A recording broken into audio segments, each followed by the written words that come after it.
Bad trip. Kakauwi ko lang guys, galing sa trabaho. Tapos, iniwan ko yung bike. Dito sa labas lang. Sa pinagparkingan talaga namin. Tapos, nagbihis lang ako, pumasok ako sa loob.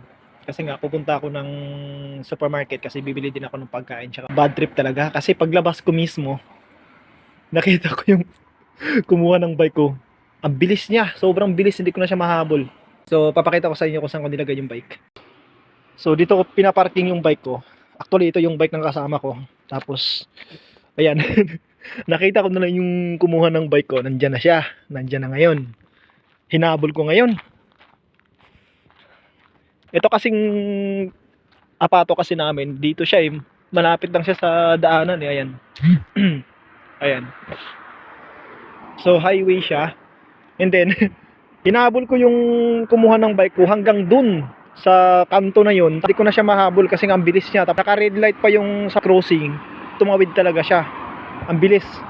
Kaya hindi ko na siya nahabol. Yung mineral water ko, iniwan lang dito. Yan. So hindi niya lang dinala no, para pag nauha ko siya, iinom siya ng tubig. So pumasok ako dito sa loob kasi sobrang lamig sa labas. Akala ko talaga yung kasama ko kasi nga parehas sila ng kulay sa buhok.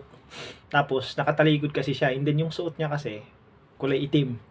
Akala ko kasi yung uniform namin na kulay itim, tapos yung pambaba niya is kakulay din ng uniform namin. Ito, kakulay nito. Kaya akala ko talaga yung kaibigan ko, pinagtitripan niya yung bike ko. Dito kasi sa Japan guys, yung nangunguha talaga dito ng mga ganyan, mga bike. Iniiwan lang nila yan sa tabi-tabi. No? So hindi yan kumbaga ibibenta, hindi. Kasi yung mga bike kasi dito, naka-rehistro yan sa city, sa munisipyo. So kung sakali na gumamit ka ng ibang bike tapos nahuli ka ng mga pulis, so malaking problema yun. Para hindi din mangyari sa inyo, yung susi nyo, dalhin nyo pag pumasok kayo sa loob ng bahay. Huwag nyo iiwan talaga na lang sa bike kasi mahirap yun pagka tulad na nangyari sa akin, tinakbo yung bike ko no. Pagka ganun, report nyo agad sa pulis.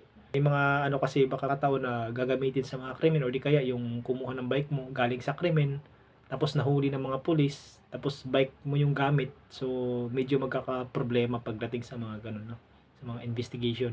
So ang ginawa ko, kasi papunta siya dun sa may Iki, sa train station, tapos may police station dun. Hinabol ko siya dun, and then hindi ko na nga siya nakita talaga. Then pumunta na lang ako sa police station, then report ko yung nangyari. Kaso hindi ko maalala yung plate number ng ng bike ko.